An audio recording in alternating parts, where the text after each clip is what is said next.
کو ایصال ثواب فرمانا.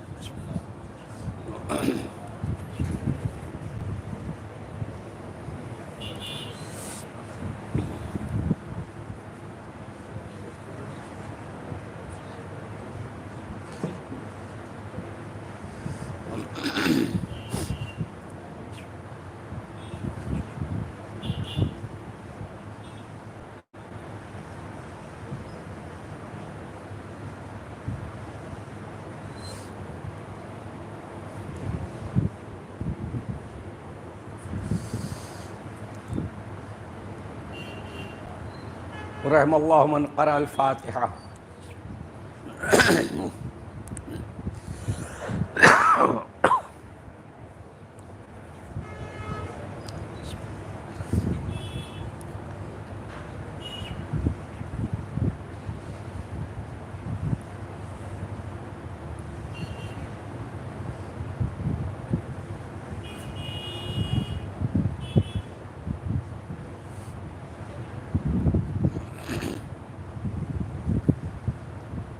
لا حول ولا قوة إلا بالله العلي العظيم.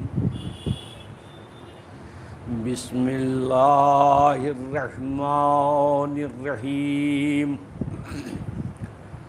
رب اشرح لي صدري ويسر لي أمري واحلل عقدة من لساني یفقہ قولی. بسم اللہ الرحمن الرحیم. الحمد للہ رب العالمین والصلاة والسلام علی اشرف الانبیاء والمرسلین الملقب بالطٰہٰ والیاسین الذي خلق الأنبياء كلهم بعرق جبينه المبين وعلم الملائكة الطريق عبادة الخالق المسجود للساجدين أبي القاسم محمد وآلہ الطیبین الطاہرین المعصومین. اما بعد فقد قال اللہ تبارک و تعالی وقولہ الحق. بسم اللہ الرحمن الرحیم.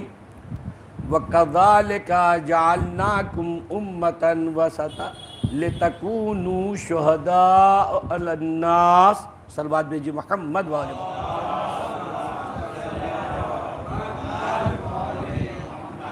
برادران محترم، سامعین ذوی الاحترام، عزاداران امام مظلوم کربلا،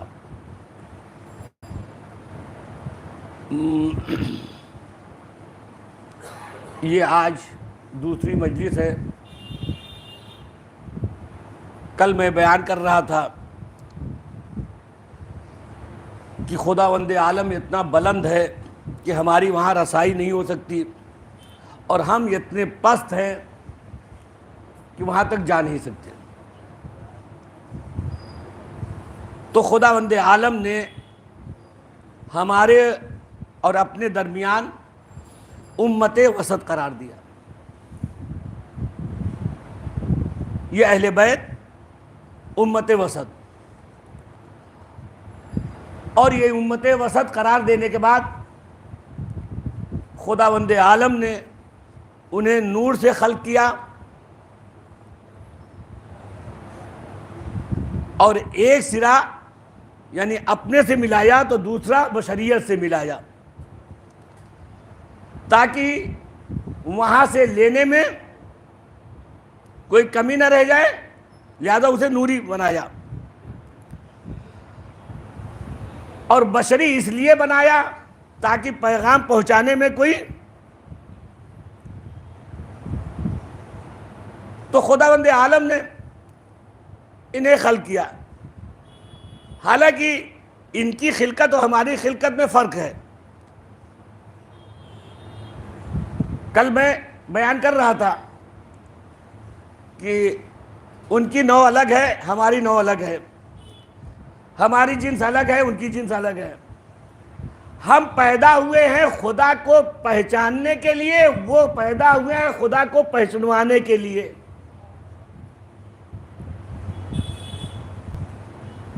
ہم پیدا ہوئے ہیں دین ماننے کے لیے، وہ پیدا ہوئے ہیں دین کو بتانے کے لیے۔ لہذا ان کی خلقت اور ہماری خلقت میں فرق ہے۔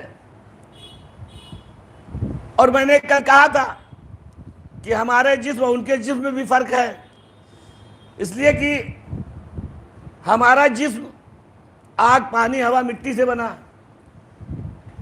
اور ان کا جسم اس سے نہیں، بلکہ جس چیز سے ہماری روح خلق ہوئی ہے اس چیز سے ان کا جسم خلق ہوا ہے۔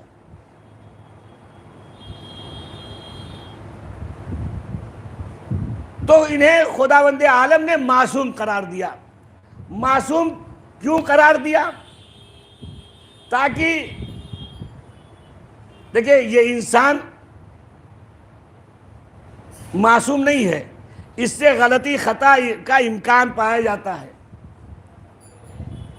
ہم بھول چوک نسیان کے ہمارے اندر ہے،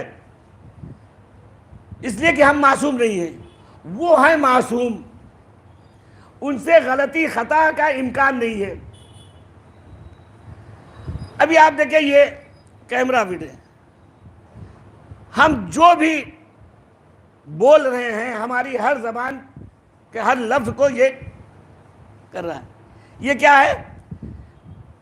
یہ ہے معصوم مجازی۔ جو چیزیں ہم نے ہمارے یعنی جملے جو نکل رہے ہیں ہماری زبان سے، وہ سب کو کیچ کر رہا ہے۔ جہاں ہم حرکت دے رہے ہیں، جہاں بھی ہاتھ ہلا رہے ہیں، جو بھی کر رہے ہیں، وہ سب کیوں؟ یہ ہے، اس میں ذرہ برابر غلطی نہیں ہو سکتی۔ یہ ہے مجازی معصوم، یہ ہمارا اور آپ کا بنایا ہوا معصوم مجازی جو ہے، اس سے غلطی نہیں ہوتی، اس سے خطا نہیں ہوتی، یہ ہمارا اور آپ کا بنایا ہوا۔ تو جسے خدا نے معصوم بنایا ہو،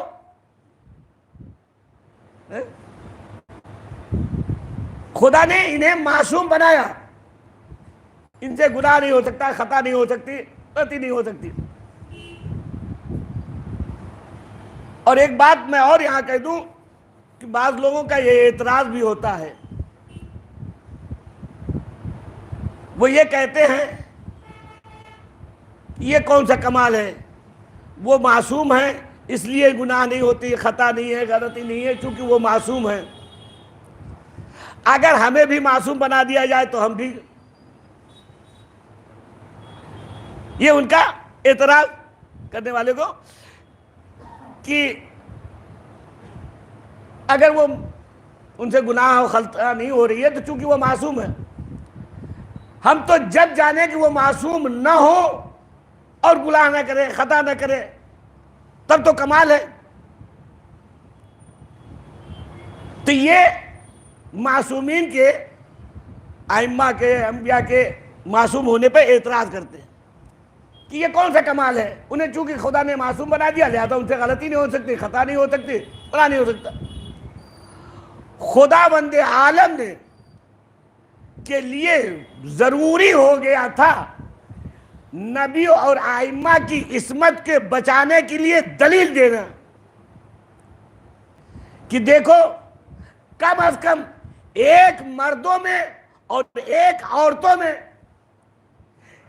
معصوم نہ بنا کے پیش کرنا اور کہے بتاؤ کہ ان کی کوئی غلطی، کوئی خطا، مردوں میں جناب عباس ہے اور عورتوں میں جناب زینب ہے۔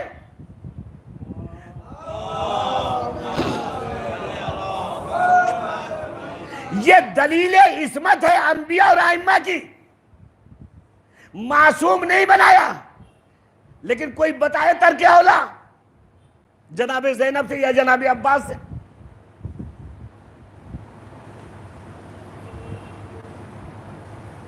کوئی ایک آدمی بتائے؟ حالانکہ جناب عباس اور جناب زینب معصوم نہیں ہیں، لیکن معصوم کے آگوش میں ہیں، اور خداوند عالم نے ان سے کوئی غلطی خطا کسی چیز کا. تو یہی وجہ ہے کہ ہم دین جو لیتے ہیں، مذہب جو لیتے ہیں، شریعت جو لے رہے ہیں، وہ اہل بیت کے ذریعے سے لیتے ہیں. اس میں غلطی کا امکان نہیں، خطا کا امکان نہیں. ہم دین اہل بیت سے لیتے ہیں، معصوم سے لیتے ہیں. اب دیکھیں، جس وقت ایران میں حکومت تھی، ہمارے ایک بہت بڑے عالم علامہ ہلی کو سے بلایا گیا. جمہور کا، علماء جمہور کا اصرار تھا، ان کے اصرار پر حکومت نے انہیں بلایا. جب انہیں بلایا گیا وہ آئے تو بادشاہ نے کہا کہ آپ بھی جمہور کے مذہب کو اختیار کریں. انہوں نے کہا یہ نہیں ہو سکتا. علامہ ہلی نے کہا یہ نہیں ہو سکتا. کہا بھائی اتنی فقہ ہیں، ایک فقہ جعفری بھی، لوگ اپنی اپنی فقہ پر عمل کر رہے ہیں. کہا نہیں، آپ کو جمہور کے مذہب کو اختیار کرنا پڑے گا. علامہ ہلی نے کہا نہیں، یہ تو ہو ہی نہیں سکتا.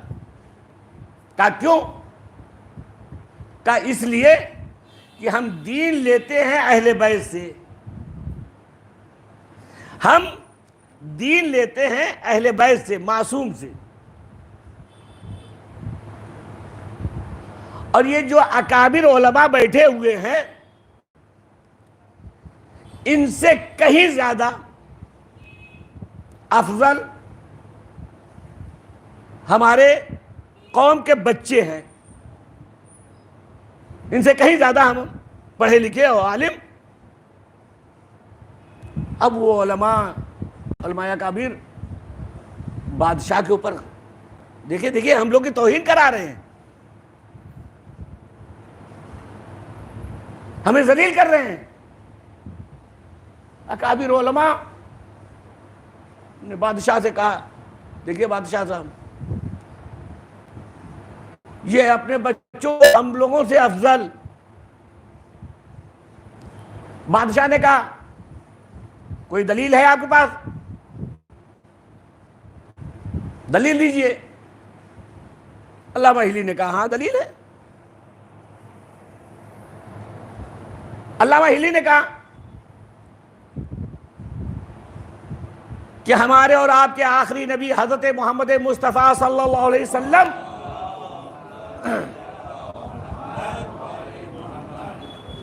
کہ یہ حدیث ہے یا نہیں. علماء اکابر سے مخاطب ہو کے کہا بتائیے رسول نے یہ فرمایا ہے کہ نہیں فرمایا ہے کہ ہماری امت ہمارے بعد ہمارے 12 جانشین ہوں گے، 12 رہنما ہوں گے. سب نے کہا ہاں. علامہ ہلی نے کہا کہ رسول نے یہ حدیث بیان کی ہے؟ کہا ہاں. کہا صحیح ہے؟ کہا ہاں. کہا روایت میں کوئی غلطی نہیں؟ کہا صحیح ہے. روایت صحیح ہے، حدیث صحیح ہے، ساری چیزیں سند وغیرہ کہہ رہے ہیں سب معتبر ہے. کہا سب معتبر ہے نا، کسی طرح کی کوئی غلطی نہیں ہے، حدیث صحیحہ ہے. سب نے اکابر علماء نے قبول کیا ہاں یہ حدیث صحیحہ ہے. اب علامہ ہلی نے کہا بادشاہ صاحب یہ سب اس حدیث کو قبول کر رہے ہیں، لہذا سب کے ہاتھ میں ایک ایک کاغذ دے دیجئے، قلم دے دیجئے، اور کہہ دیجئے کہ ان 12 کے نام لکھ کے دے دیں. ان 12 کے نام. ظاہر سی بات ہے بادشاہ نے فوراً حکم دیا، سب کے ہاتھوں میں قلم اور کاغذ پہنچ گیا. اب سب لکھ رہے ہیں، کوئی 3 تک، کوئی 4 تک، کوئی 5 تک، کوئی 8 تک، 6 تک، اس طرح کے پہنچے. اور کچھ 12 تک پہنچے، لیکن کسی کے یہاں کچھ نام ہے تو کسی کے یہاں کچھ نام ہے، کسی کے یہاں کچھ نام ہے، کسی کے یہاں کچھ نام ہے۔ اب جب سب نے لکھ کے دیا تو علامہ ہلی نے کہا پہلی بات تو اکثریت ایسی ہے کہ وہ 12 تک پہنچی نہیں ہے، 12 کی عدد تک، کوئی 4 6 5 تک رہ گئے، اور کچھ پہنچے بھی ہیں تو ان کے یہاں کچھ نام ہے تو ان کے یہاں کچھ نام، ان کے یہاں کچھ نام تو ان کے یہاں کچھ نام، لہذا حدیث تو مانتے ہیں لیکن 12 کیوں نام یہ نہیں گرا پانے۔ اب یہ ہمارے بچوں کے ہاتھ میں قلم و کاغذ دیا جائے، ان کو آگے بڑھایا، کہا میری قوم کے نونہالوں، مستقبل کے نونہالوں، آگے بڑھو اور قلم کاغذ لے کر 12 اماموں کے نام لکھ دو۔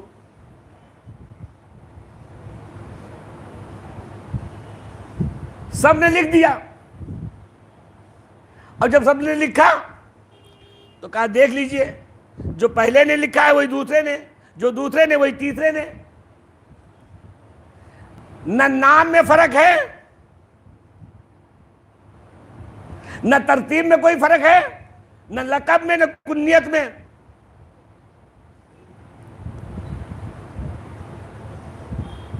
یہی وجہ ہے کہ ہم جو دین لیتے ہیں وہ اہل بیت سے لیتے ہیں، معصوم سے لیتے ہیں۔ صلوات بھیجے محمد والے۔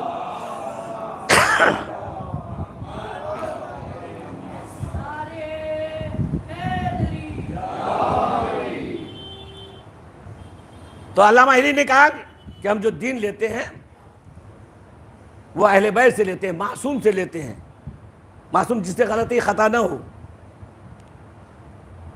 اور خداوند عالم نے جب ان نبیوں کو بھیجا تو انہیں عصمت کے ساتھ بھیجا، اور عصمت کے ساتھ بھیجنے کے ساتھ ساتھ دیکھیے ہم اور آپ جو ہیں، ہمارے بچے، یہ سب سے پہلے انہیں ماں تعلیم دیتی ہے، سب سے پہلے ان کا مدرسہ ماں ہوتی ہے۔ لیکن خداوند عالم نے کہا جب نبی کو معصوم بنائے تو کہا نہیں، ان کو علم جو ان کی ماں نہیں دے سکتی، انہیں اختیار نہیں ہے کہ نبی کو، تو خداوند عالم نے تمام نبیوں کو علم دے کے بھیجا۔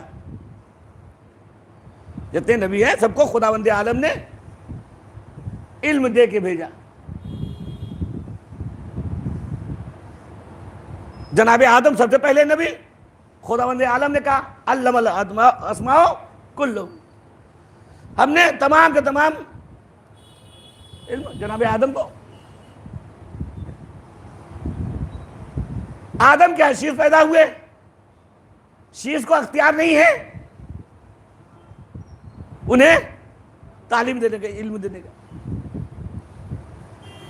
ابراہیم کیا اسحاق پیدا ہوئے، اسماعیل پیدا ہوئے، انہیں اختیار نہیں ہے پڑھانے کا۔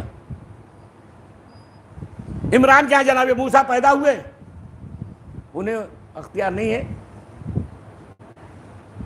جناب مریم کیا جناب عیسیٰ پیدا ہوئے، انہیں اختیار نہیں ہے۔ تو خداوند عالم نے تمام نبیوں کو علم دے کے بھیجا، اور خود کہا علماً و حکمہ،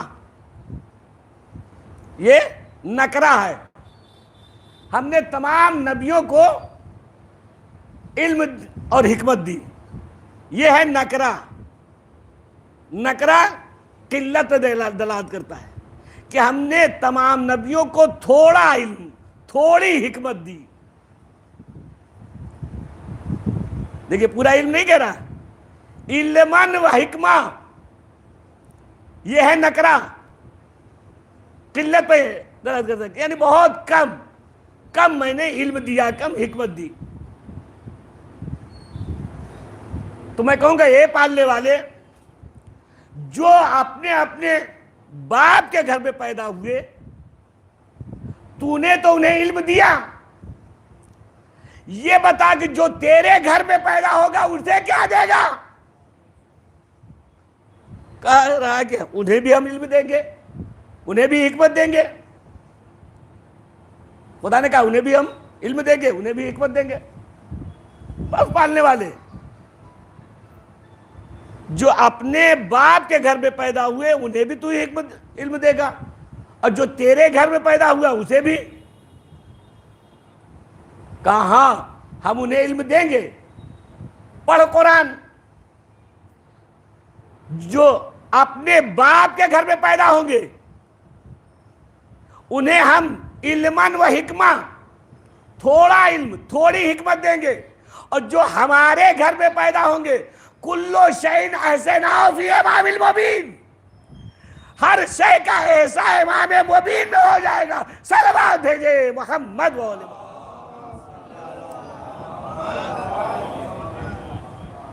تو کہنے والے نے کہا اس سے کہاں مراد علی ہے؟ ہر شے کا احصاء امام مبین، اس سے مراد علی کہاں ہے؟ میں نے کہا یہ بتائیے، آدم دعویٰ کر نہیں سکتے، نوح دعویٰ کر نہیں سکتے، امام مبین کا دعویٰ نوح نہیں کر سکتے، ابراہیم نہیں کر سکتے، موسیٰ نہیں کر سکتے، عیسیٰ نہیں کرتے، جتنے نبی ہیں گزرے ہیں، کوئی کلو شیء احصیناہ فی امام مبین کا دعویٰ نہیں کر سکتے. کیوں؟ دلیل کیا ہے؟ دلیل یہ ہے کہ کسی نبی نے سلونی کا دعویٰ نہیں کیا سوائے علی ابن ابی طالب کے. صلوات بھیجے محمد.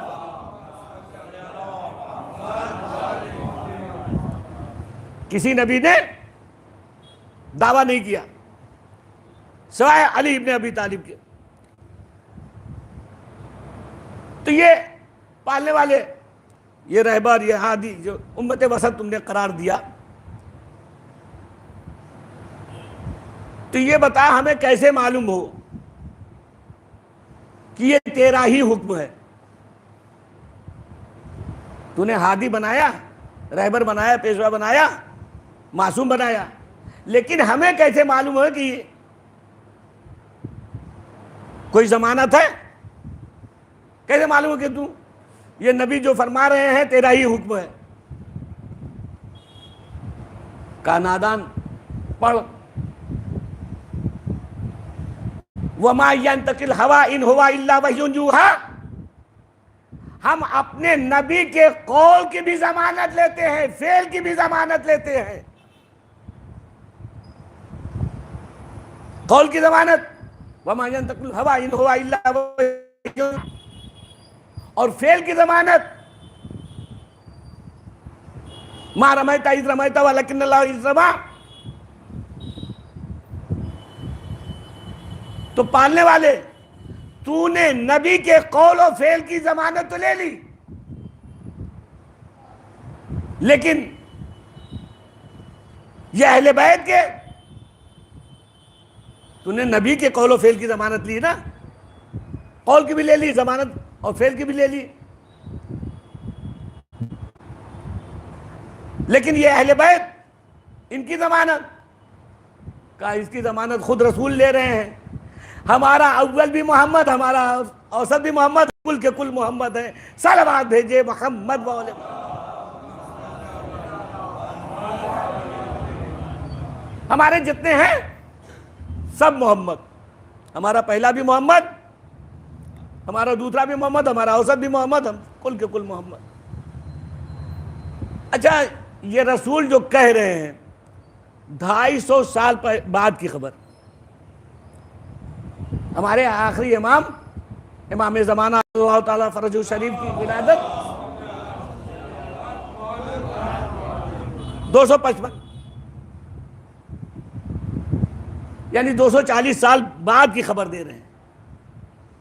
یہ تو ہر انسان کہہ سکتا ہے کہ بھائی میں ڈاکٹر، میرا باپ ڈاکٹر، اس کا باپ ڈاکٹر، یہ تو انسان کہہ سکتا ہے، لیکن یہ کوئی دعویٰ نہیں کر سکتا کہ میں ڈاکٹر، میرا بیٹا ڈاکٹر، اس کا بیٹا ڈاکٹر، اس کا بیٹا ڈاکٹر، اس کا بیٹا ڈاکٹر. یہ تو کوئی نہیں کہہ سکتا. اور یہاں نبی یہ نہیں کہہ رہے ہیں کہ میرا باپ، اس کا باپ، اس کا باپ، اس کا باپ. نہیں، یہاں کیا کہہ رہے ہیں؟ ہمارا اول بھی محمد، ہمارا اوسط بھی محمد، ہم کل کے محمد. یہ ہے کوئی کہ دعویٰ کر دے؟ بھائی بہت سے لوگ ہیں جو کہیں میں شاعر، میرا باپ شاعر، اس کا باپ شاعر، اس کا باپ شاعر. یہ تو کہہ سکتے ہیں آپ، میں ڈاکٹر، میرا باپ ڈاکٹر، اس کا باپ ڈاکٹر، اس کا باپ ڈاکٹر. لیکن یہ دعویٰ نہیں کوئی کر سکتا کہ میں ڈاکٹر ہوں، میرا بیٹا ڈاکٹر ہوگا، اس کا بیٹا ڈاکٹر ہوگا، اس کا بیٹا ڈاکٹر ہوگا. یہ رسول نہیں فرما رہے ہیں، بلکہ 12 اماموں کے قول و فعل کی ضمانت لے رہے ہیں. صلوات بھیجے محمد والے.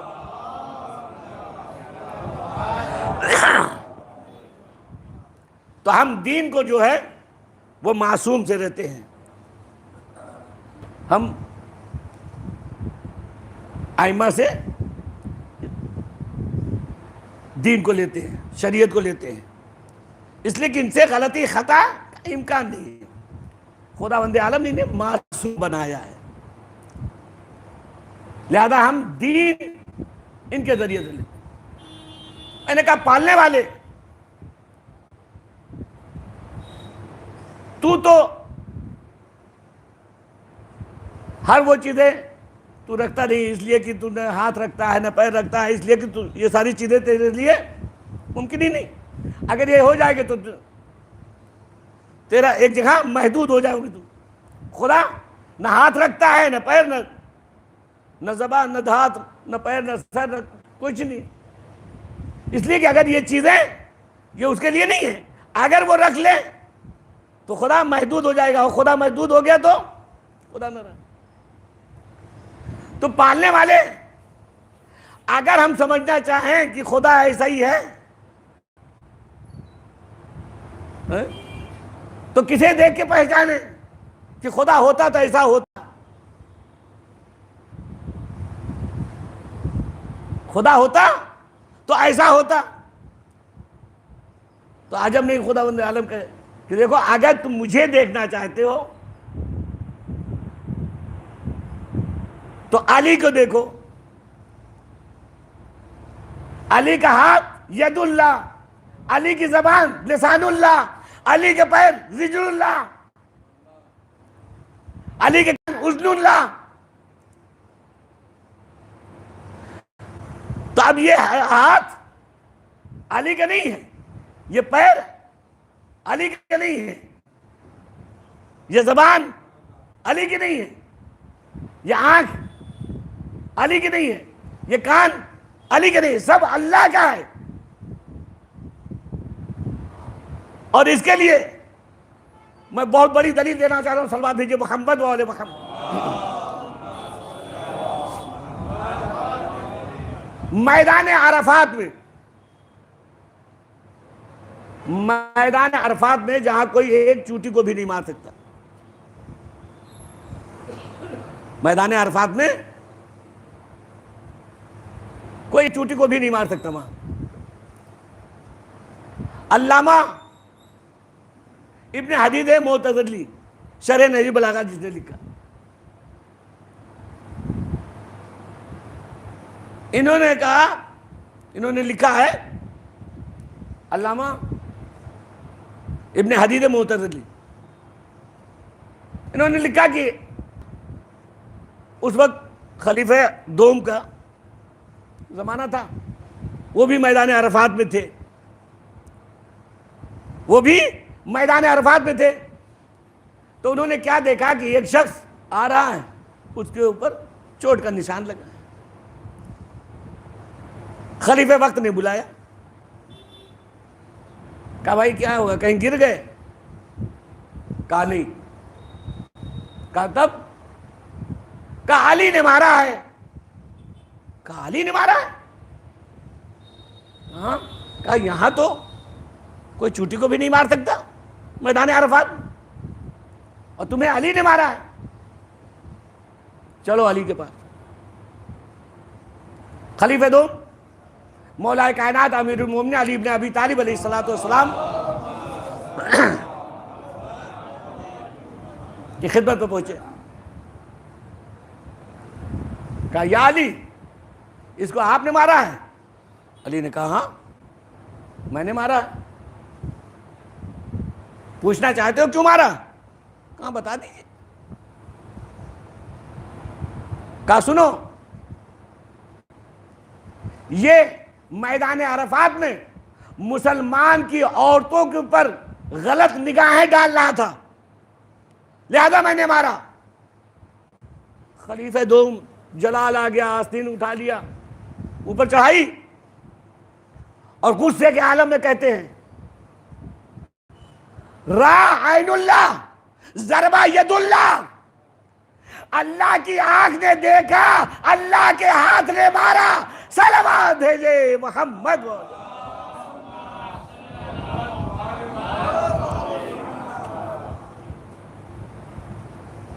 لہذا ہم کچھ نہیں کر سکتے۔ تو پہلے لوگ قبول کرتے تھے، آج اسے کہتے ہیں، اور اگر ہم مدد ہو یا کوئی چیز کہتے ہیں علی کو مانتے ہیں تو لوگ ہمارے پاس اعتراض مختلف طرح کے۔ خدا کی قسم اگر یہ علی نہ ہوتے، آپ دیکھیں یہی لوگ خود جب بھی کوئی مشکل سامنے آتی تھی تو علی کو بلاتے تھے، اور خود کہا ہے کہ اگر علی نہ ہوتے تو ہم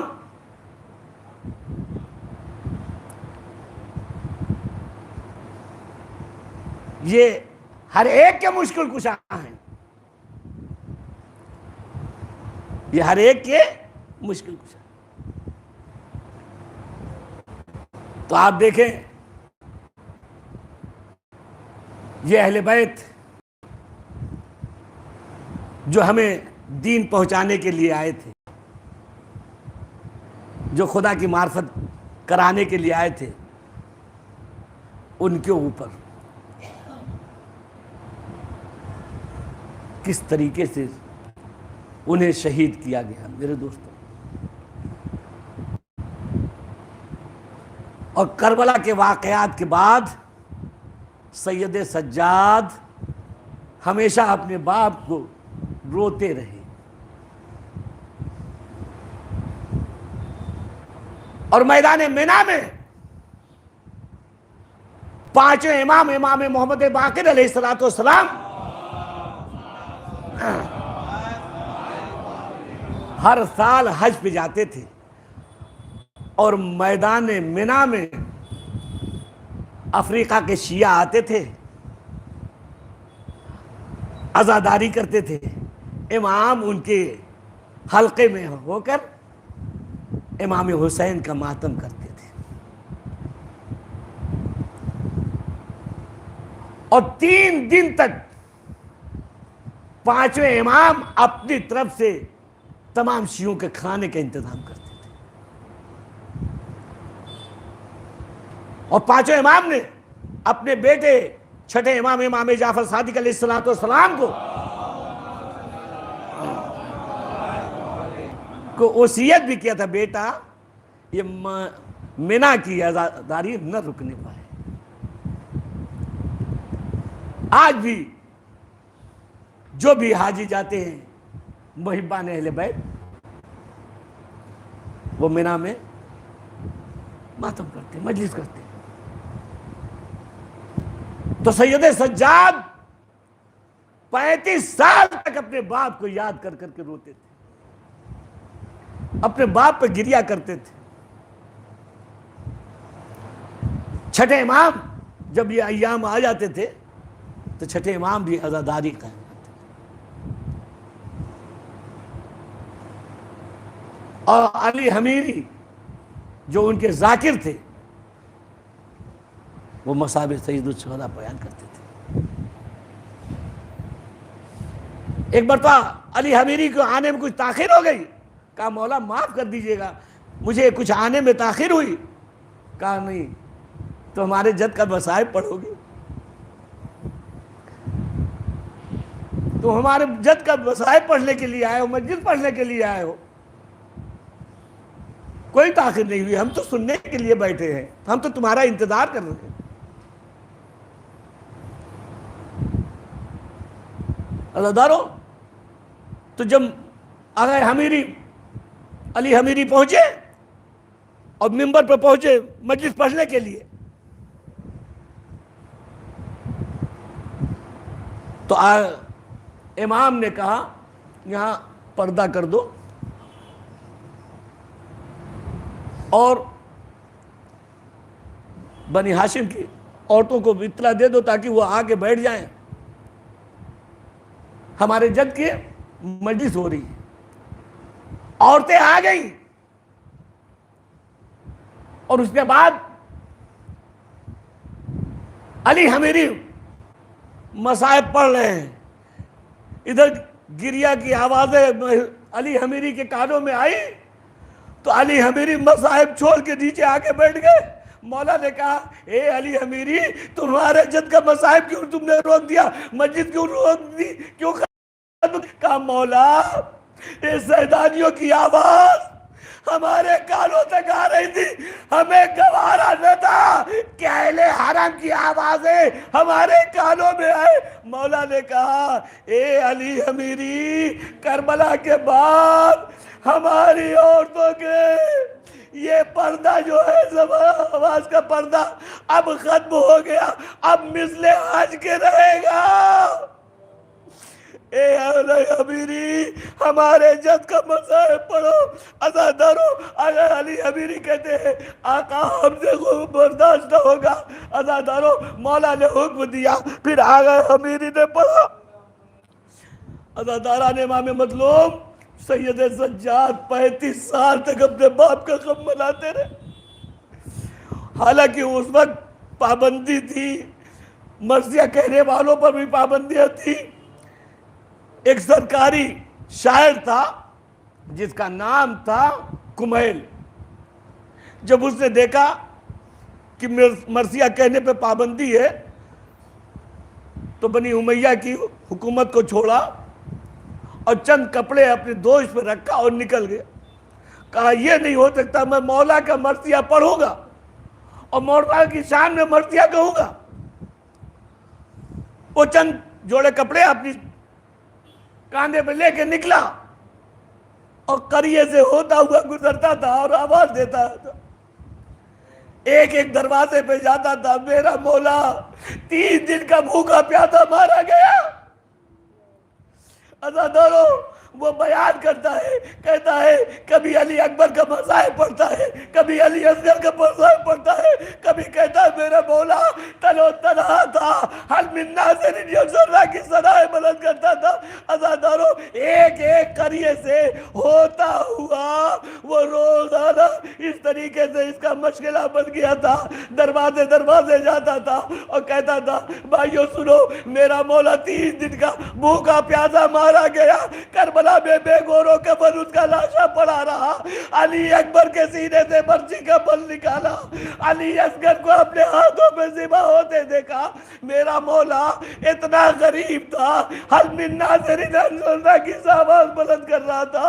عزادارو, یہ مرثیہ کہتا کہتا جب مدینے پہنچا اور مدینے ایک ایک گھر پہنچتا اور کہتا ہے مدینے والوں سنو, حسین مارے گئے, حسین 3 دن کے بھوکے رہے, 3 دن کے پیاسے رہے. اور محلے پر جب وہ مدینے سے ہوتا ہوا ایک ایک گلی سے ہوتا ہوا جب محلے بنی ہاشم میں پہنچا اور اسی طریقے سے مرثیہ سنا رہا تھا، محلے بنی ہاشم میں جیسے ہی پہنچا، بنی ہاشم کے بچوں نے اسے اپنے حلقے میں لے لیا اور کہا تو ہمارے جد کا مرثیہ پڑھ رہا ہے، تو ہمارے جد کا مرثیہ پڑھ رہا ہے، اے بھائی کچھ کھا لے، کچھ پانی پی لے۔ دوسرا کہتا ہے ہمارے گھر چلو، تیسرا کہتا ہے ہمارے گھر چلو، کوئی دعوت پکڑتا ہے، تم نے ہمارے جد کا مرثیہ پڑھا، تم نے ہمارے جد کا مرثیہ پڑھا ہے، تم ہمارے گھر چلو، کھانا کھا لو، پانی پی لو، بہت بھوکے ہو، ہمیں معلوم ہے تم صبح سے ہمارے جد کا مرثیہ پڑھ لے ہو۔ تازہ دارو، ایک مرتبہ کمیل کہتے ہیں کہ بچوں میں ابھی، میرا مولا تو 3 دن کا پیاسا تھا، 3 دن کا بھوکا تھا، میں تو صرف 1 دن سے نہیں کھایا ہے۔ میرا مولا تو 3 دن سے بھوکا تھا، 3 دن کا پیاسا تھا۔ عزادارو، بچوں نے اپنے حلقے میں لے لیا اور اس کے ساتھ اصرار کر رہے ہیں، لیکن وہ کہتا ہے نہیں، میں نے مرثیہ سب کو سنانے سے فائدہ ہی کیا، جب تک میں اپنے امام کو نہ سنا لوں میں چین نہیں لوں گا۔ بچوں نے کہا ہاں چلو اپنے امام کو سناؤ۔ بچے لے کے امام کی خدمت میں آئے، امام کھڑے ہو گئے استقبال کے لیے، اس کو اپنے پہلو میں بٹھایا۔ میرا امام، چوتھے امام نے اپنے پہلو میں بٹھایا اور کہا، کچھ کہنا چاہ رہے تھے۔ بچوں نے کہا مولا یہ ہمارے جد کا مرثیہ پڑھ رہا ہے، صبح سے کچھ کھایا نہیں ہے، کچھ پیا نہیں ہے، آپ اسے کہہ دیجئے کچھ کھا لے، کچھ پی لے۔ تو عزادارو، جیسے ہی امام کچھ کہنا چاہ رہے تھے کہ ایک مرتبہ کمیل نے ہاتھوں کو جوڑا، مولا ابھی تو ہم نے آپ کے جد کا پردہ نہیں دیا، ابھی تو ہم نے آپ کے باپ کا پردہ نہیں دیا، ابھی تو ہم نے آپ کے بھائی کا پردہ نہیں دیا۔ اے عزادارو، امام کہتے ہیں کمیل، ارے میں تمہارے ساتھ تمہارے پیچھے پیچھے آ رہا ہوں، تمہارا مرثیہ سنتے سنتے آ رہا ہوں۔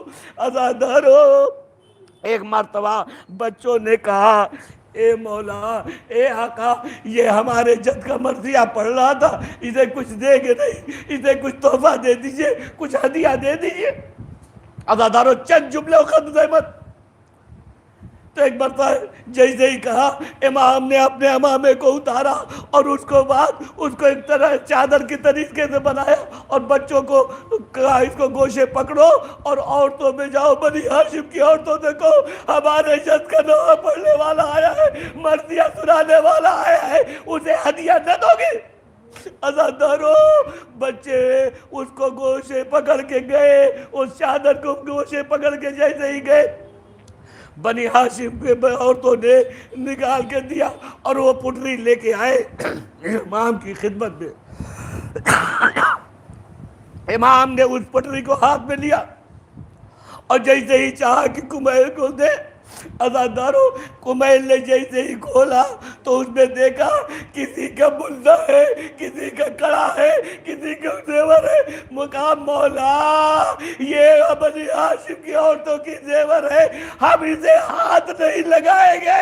عزادارو، میرے مولا نے کہا، اے کمیل، ارے اسے ہم خوشی خوشی دے رہے ہیں، ہم غریب ہو گئے اور ہوتا تو دیتے۔ کہا، کمیل نے کہا، مولا ہم اسے ہاتھ نہیں لگا سکتے، یہ بنی ہاشم کی عورتوں کے زیور۔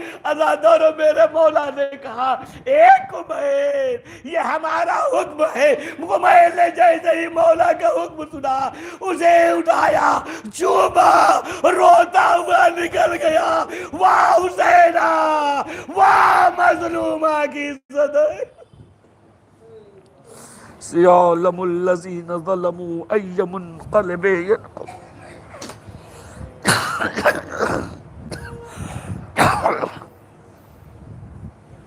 پڑھنے والے تجھے واسطہ محمد و اہل بیت اطہار کا جملہ مومنین مومنات جو بھی پریشان حال ہوں ان کی پریشانیوں کو دور فرما، جو مریض ہونے شفائے کاملہ عاجلہ عنایت فرما۔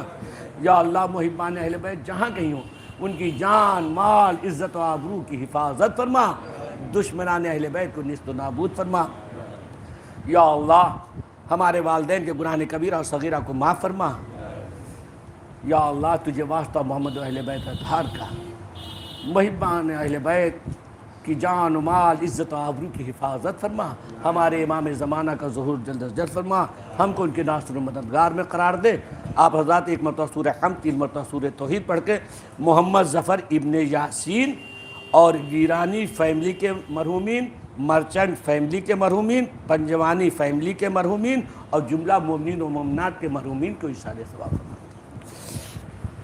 صلی اللہ علیہ وسلم۔